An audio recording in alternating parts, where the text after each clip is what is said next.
अपनी पार्टी के सभी नेताओं को उनके पदों से आजाद करने के बाद अब कहां जाएंगे आजाद?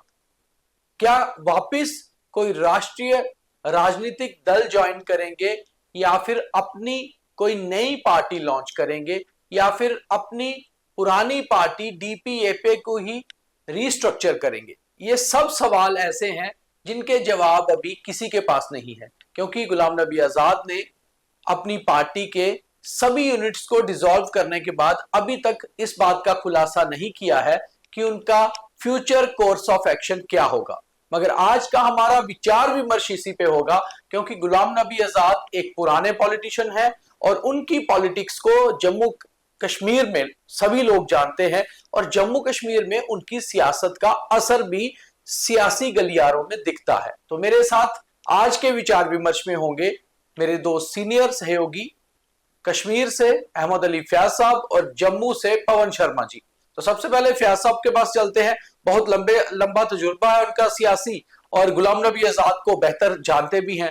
फयाज साहब, क्या लग रहा है, गुलाम नबी आजाद जिन्होंने अगस्त 2022 में कांग्रेस छोड़ी, उसके बाद सितंबर 2022 में अपनी पार्टी डेमोक्रेटिक प्रोग्रेसिव आजाद पार्टी का गठन किया, और उसके बाद साल 2024 में जो विधानसभा चुनाव हुए वहां आकर तकरीबन ऐसा लगा कि इस पार्टी की हवा निकल चुकी है, यानी कि पार्टी के जो क्लोज एड्स थे गुलाम नबी आजाद के, उन्होंने भी चुनाव इंडिपेंडेंट के तौर पे लड़ा। तो अब आखिर आजाद अपनी पार्टी को डिसॉल्व करने के बाद किस ओर जाएंगे, इस पे जरा बताइए। देखिए, अभी तक क्लैरिटी इस बारे में नहीं है। आज की जो ये डेवलपमेंट हुई है ये अचानक आई है, और जो ऐलानिया जारी किया गया है उसके मुताबिक चेयरमैन के सेक्रेटरी, उनका नाम बशीर आरिफ है, उन्होंने ये बताया कि सारे यूनिट्स जो सूबाई सतह पर, डिस्ट्रिक्ट सतह पर, ब्लॉक सतह पर है, वो सारे के सारे तहलील हो गए हैं। ये बात भी यहाँ बताना जरूरी है कि इनका नाम अभी तक नहीं था। बशीर आरिफ प्रसार भारती में डिप्टी डायरेक्टर जनरल दूरदर्शन रहे हैं और ये रिटायर हो चुके हैं और गुलाम नबी आजाद के काफी करीब रहे हैं। अचानक इनका नाम आज हमने देखा कि उनके दस्तखत से ये ऐलानिया जारी हुआ है कि सारे यूनिट्स तहलील किए गए हैं। ऐसा लग रहा है कि आजाद साहब शायद इसको रिस्ट्रक्चर करना चाहते हैं, जैसे कि आपने बताया। लेकिन ये भी एक इम्पोर्टेंट बात है कि जब आजाद साहब ने कांग्रेस से इस्तीफा दिया था 2022 में, अगस्त में जो उन्होंने अलहदगी का ऐलान किया था, और उसके बाद सितंबर में इन्होंने अपनी एक अलग पार्टी लॉन्च कर ली थी, पहले दिल्ली से, फिर यहाँ जम्मू कश्मीर से। तो उस वक्त ये लग रहा था कि इनका एक रोल बन रहा है, क्योंकि कांग्रेस के जो इनके साथी थे इनमें से बहुत सारे लोग इनके साथ ही जमा हो गए थे। लेकिन बाद में कुछ डेवलपमेंट्स हुई इन क्विक सक्सेशन, इनके बहुत सारे लोग हैं जो इनसे अलग हो गए और वो कांग्रेस में वापस चले गए।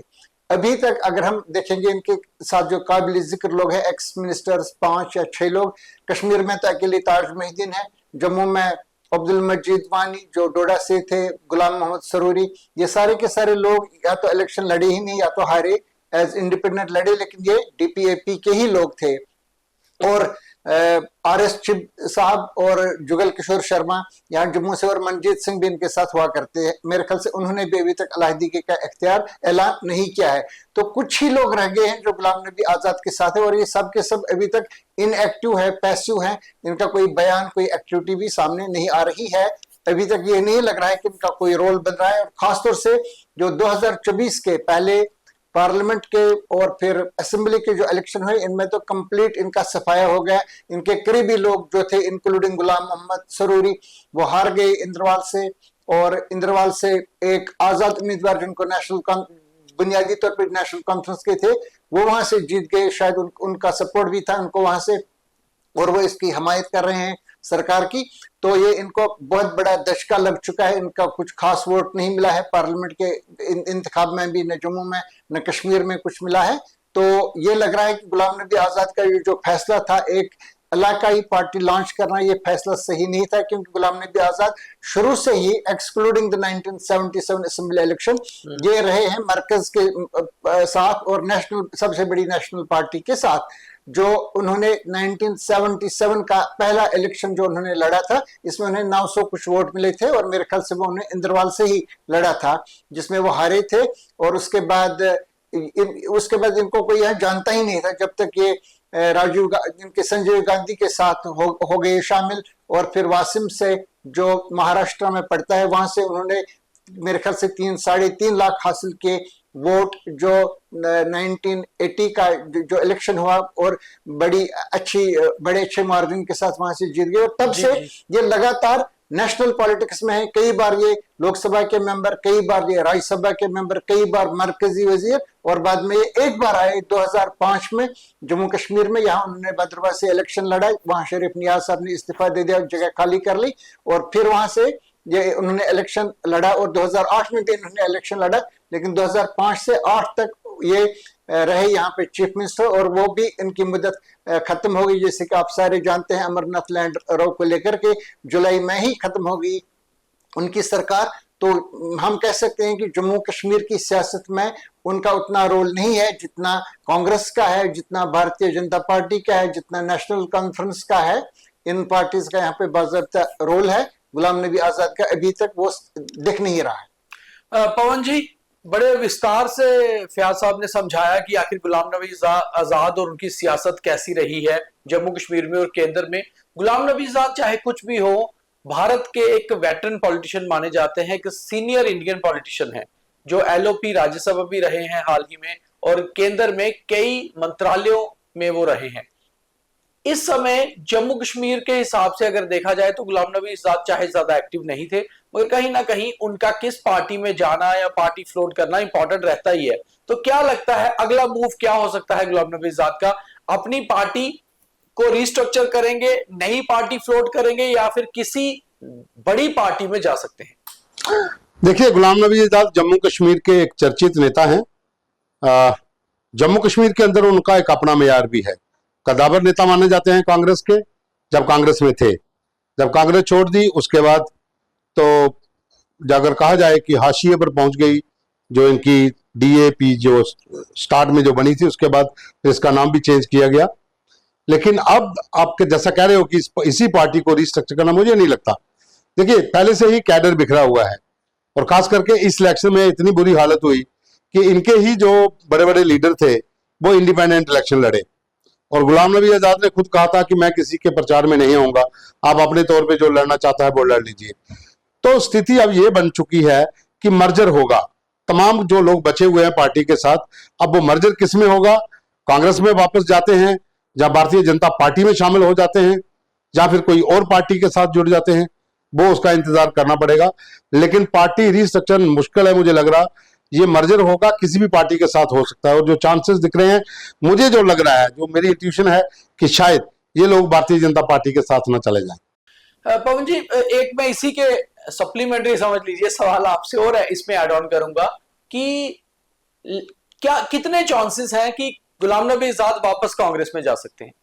देखिए, कांग्रेस में जाना होता तो इलेक्शन के समय पर जा सकते थे, और उस समय शायद कांग्रेस की ओर से ऑफर भी किया गया था, लेकिन उस समय नहीं जा पाए। उसके बाद कांग्रेस को भी पता चल गया कि जो इलेक्शन पहले जो एक चीज बनाई थी कि हम लड़ेंगे, हमारे एमपी के कैंडिडेट भी होंगे, एमएलए के कैंडिडेट भी होंगे, लेकिन उसके बाद अचानक किनारा कर लेना, कहीं ना कहीं कांग्रेस को लगता है कि एक दूसरी पार्टी को सपोर्ट के लिए, इनडायरेक्टली सपोर्ट के लिए ऐसा किया गया है। तो अब मुझे नहीं लगता कि कांग्रेस के साथ दोबारा से मर्जर हो सकता है गुलाम नबी आजाद का। होगा तो भारतीय जनता पार्टी के साथ होगा, या फिर कोई नई पार्टी खड़ी हो सकती है। और मुझे ये समझ में नहीं आ रहा कि इस पार्टी जो अपनी पहले बनाई है, इसको छोड़कर नई कौन सी खड़ी करेंगे। कैडर तो वही है, उल्टा टूट रहा है, जुड़ नहीं रहा। फयाज साहब, जम्मू कश्मीर की सियासत में अगर बात करें तो गुलाम नबी आजाद का कुछ भी मूव रहेगा, क्या जम्मू कश्मीर की पॉलिटिक्स में उसका असर दिखेगा? देखिए, पॉलिटिक्स में कोई मुस्तकिल दोस्त या दुश्मन नहीं होते हैं। हालांकि कुछ कुछ पार्टीज में लोग इगोइस्टिक होते हैं, जिनके साथ फिर दोबारा मिलना बहुत जल्दी मुमकिन नहीं बन जाता है। लेकिन आपने देखा है ऐसे कई लोग हैं जो जबरदस्त दुश्मनी पे उतराए और एक दिन आपने देखा कि गले लग जाते हैं एक दूसरे के साथ। ये पार्टीज में होता है। अगर आपने देखा हो, ये हमारे स्पोक्स पर्सन भी जो मुख्तलिफ पार्टीज के हैं, कभी कभी आप देखेंगे सभी एक जगह बिल्कुल किसी बीच पे होते हैं। ये होता है पॉलिटिक्स में। ऐसी कोई मुस्तकिल कोई रिश्तेदारी या दुश्मनी दोस्ती नहीं होती है। तो जो पवन जी ने बताया अभी तक इस मैं थोड़ा मुहतात हूं इस वजह से कि हमारे पास अभी तक ऐसा कोई डाटा नहीं है कि क्या बीजेपी ने उनको कांटेक्ट कर लिया है। हालांकि बीजेपी के काफी नजदीक दिख रहे थे, प्राइम मिनिस्टर नरेंद्र मोदी ने इनकी बड़ी तारीफें की थी, जज्बाती भी हो गए थे जब उनका आखिरी दिन था as leader of opposition parliament में। तो ये लग रहा था कि ये शायद ज्वाइन ही कर लेंगे, लेकिन बाद में उन्होंने ज्वाइन नहीं किया और वो कया सर गलत साबित हो गई। लेकिन उन्होंने जो स्टैंड वहां पे लिया है वो एग्जैक्टली कांग्रेस जैसा स्टैंड नहीं था, एक दरमियानी रास्ता इख्तियार करना चाहते थे और अपने आप को इक्वी डिस्टेंट रखना चाहते थे, ताकि अगर जम्मू कश्मीर में भी अगर भारतीय जनता पार्टी मिसाल के तौर पर ये फर्ज कर लेते हैं कि वो यहाँ पे इक्तिदार हासिल कर लेती, तो उस सूरत में गुलाम नबी आजाद का भी कुछ रोल बन सकता था। अब चूंकि हुआ नहीं है, इनकी जो प्रिंसिपल कॉन्स्टिट्यूंसी जम्मू कश्मीर में जो है वो चुनाव वैली है, या हम ये भी कह सकते हैं कि कश्मीर वादी के कुछ इलाकों में, ये मतलब मैं कह सकता हूँ कि ये जो मुस्लिम इलाके हैं चुनाव वैली के, और पीर पंचाल में तो उनका कोई असर है नहीं।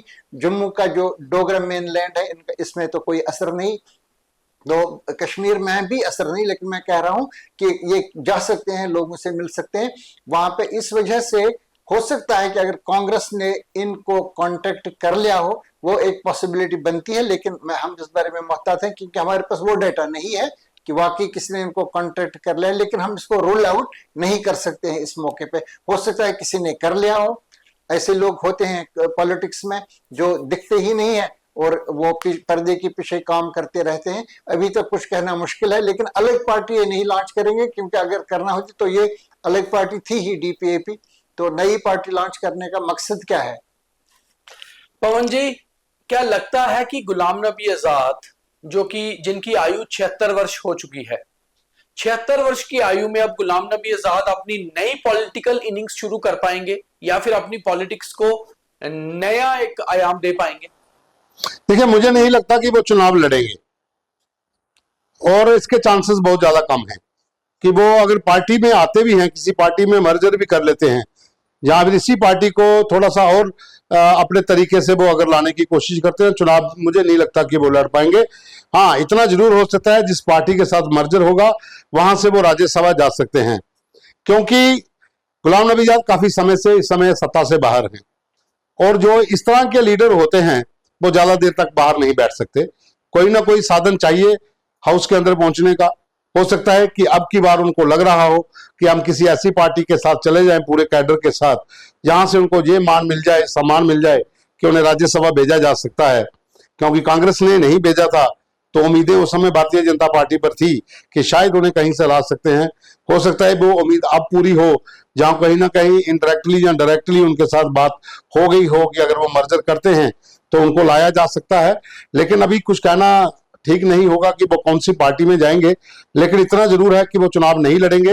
वो जहां भी जाएंगे राज्यसभा के लिए एंट्री मारेंगे, वो किसी भी पार्टी में जहां मर्जर होगा वहां से जा सकते हैं। हाँ, उनका जो जहां पर कैडर है, जिसमें जम्मू की अगर हम बात करते हैं तो विजयपुर से पूर्व मंत्री मनजीत सिंह हैं, गुलाम अहमद सरूरी जो वहां पर किश्तवाड़ से हैं, जहां तमाम जितने भी चुनाव वैली के भीतर उनका अपना कैडर है, जहां जम्मू संभाग में है, युवा पीढ़ी के लोग भी उनके साथ हैं। चोपड़ा करके गौरव चोपड़ा भी हैं, गौरव चोपड़ा है, विशाल चोपड़ा, गौरव चोपड़ा वो भी उनके साथ हैं, अश्विनी हांडा उनके साथ हैं, वो तो चीफ स्पोक्स पर्सन हैं अश्विनी हांडा इनके पार्टी के। तो कैडर, वो जो कैडर है उसे लेकर कहीं ना कहीं मर्जर होगा, क्योंकि गुलाम नबी आजाद कभी भी जो अपने साथ जो टीम है, जो लोग पहले चले गए थे, जिसमें बलवान सिंह थे, ताराचंद थे, तमाम लोगों ने ज्वाइन किया था जब ये इन्होंने पार्टी छोड़ी थी, वो पहले ही वापस चले गए। अब वो नहीं चाहते कि कैडर उनसे फिसले, जो लोग चले गए वो चले गए, नए लोगों को साथ जोड़ने की कवायद जारी है और इसी पूरे कैडर के साथ मर्जर होगा। बस इंतजार करना होगा किसके साथ होता है। फयाज साहब, आखिरी सवाल है, गुलाम नबी आजाद चाहे भद्रवा से बड़े मार्जिन से जीते थे विधानसभा चुनाव जब वो मुख्यमंत्री थे, मगर गुलाम नबी आजाद को कभी भी लीडर ऑफ मासेस नहीं कहा गया। गुलाम नबी आजाद को हमेशा एक इंटेलिजेंट पॉलिटिशियन, एक स्ट्रेटेजिस्ट के रूप में देखा गया कि जोड़ तोड़ वाले नेता हैं, जहां भी रहे स्ट्रांग रहे और खास तौर पे सरकारें गिराना, सरकारें बनाना, इस मामले के माहिर माना जाता था। तो क्या आज की पॉलिटिक्स में कांग्रेस या बीजेपी को गुलाम नबी आजाद की जरूरत है? जब ये यूथ कांग्रेस में थे और जब जिसका जिक्र मैंने किया, पहला इलेक्शन लड़ा था इंद्रवाल से, तो उस वक्त उन्हें 1000 से कम वोट, 900 कुछ वोट हासिल कर लिए थे। तो किसी ने, जो उस वक्त वजीर आला थे शेख मोहम्मद अब्दुल्ला नेशनल कॉन्फ्रेंस के, उनको बताया था कि यहाँ उस वक्त नहीं, उसके बाद जब ये मतलब 79 की बात है शायद, 1980 का जो पार्लियामेंट का इलेक्शन जब वो जीते महाराष्ट्र से, तो उस वक्त शेख मोहम्मद को किसी ने बताया कि गुलाम नबी आजाद हैं जो जम्मू कश्मीर के हैं और इन्हें बड़े अच्छे मार्जिन के साथ जीता है, और ये इब्तदाई लोग में थे जिनका ऐलान उस वक्त किया गया था और स्वीप कर लिया था उस वक्त कांग्रेस पार्टी ने, क्योंकि ये जो जनता, आजाद यंगेस्ट मिनिस्टर भी बने थे शायद, यंगेस्ट मिनिस्टर थे टूरिज्म, मिनिस्टर ऑफ टूरिज्म शायद, वो बाद में उस वक्त 1977 से 1980 तक बीजेपी की गवर्नमेंट थी, तो वो खत्म हो गई। उसके बाद जब इलेक्शन हुआ तो बड़े मार्जिन से वो जीते।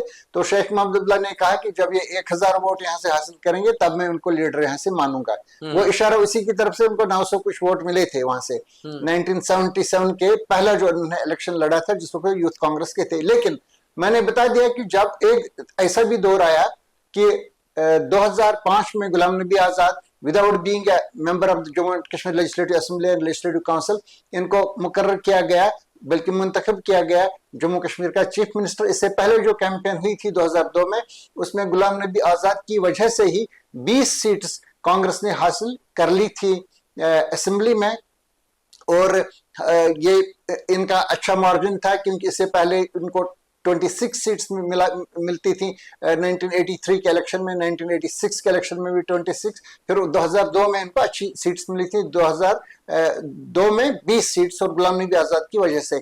और जो इलेक्शन हुआ ज़िमनी इलेक्शन, जब उन्होंने सीट खाली कराई, जो मोहम्मद शरीफ नियाज थे बिजली के मिनिस्टर, उन्होंने रिजाइन कर लिया, तो इन्हें 58,000 वोट्स मिले जो किसी को अभी तक नहीं मिले थे।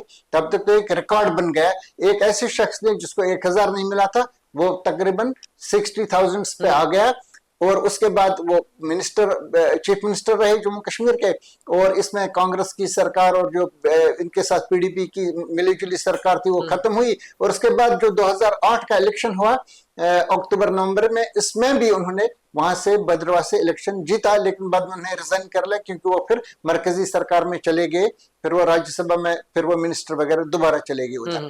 तो इसमें मैं ये बताना चाहता हूं कि गुलाम नबी आजाद जो है, आपने बता दिया कि इनका काम सरकारें बनाना, गिराना वगैरह, ये सब, इसके अलावा वो नेशनल सतह पे माने जाते हैं, एक कौमी लीडर, लेकिन यहाँ वो जगह नहीं बना सके हैं।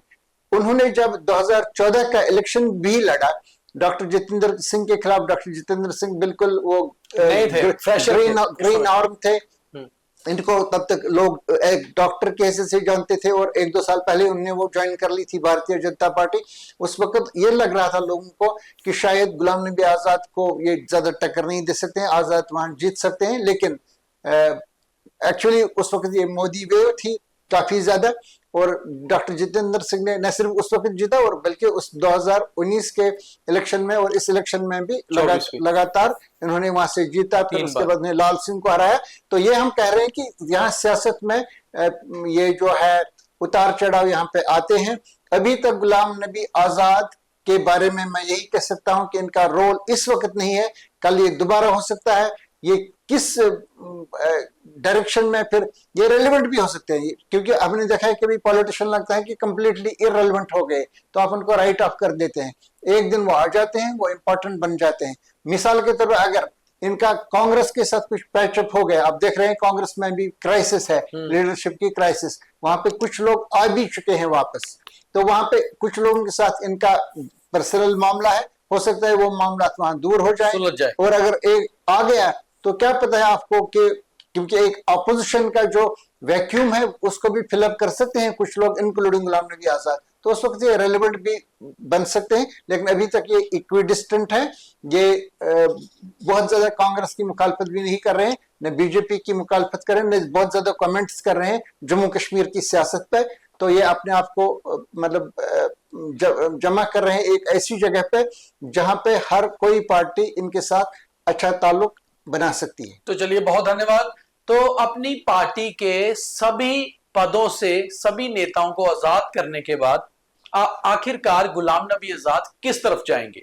अगर आपको कुछ लगता है कि वो कांग्रेस या बीजेपी या फिर अपनी पार्टी को नया रूप देंगे? तो हमें कमेंट करके जरूर बताइए कि आखिर आपको क्या लगता है, कहां जाएंगे आजाद। तो आज के विचार विमर्श इतना ही। ज्यादा लाइक फॉलो शेयर करिए ताकि लोग समझ पाए कि गुलाम नबी आजाद की सियासत अब किस ओर जा सकती है। बहुत धन्यवाद।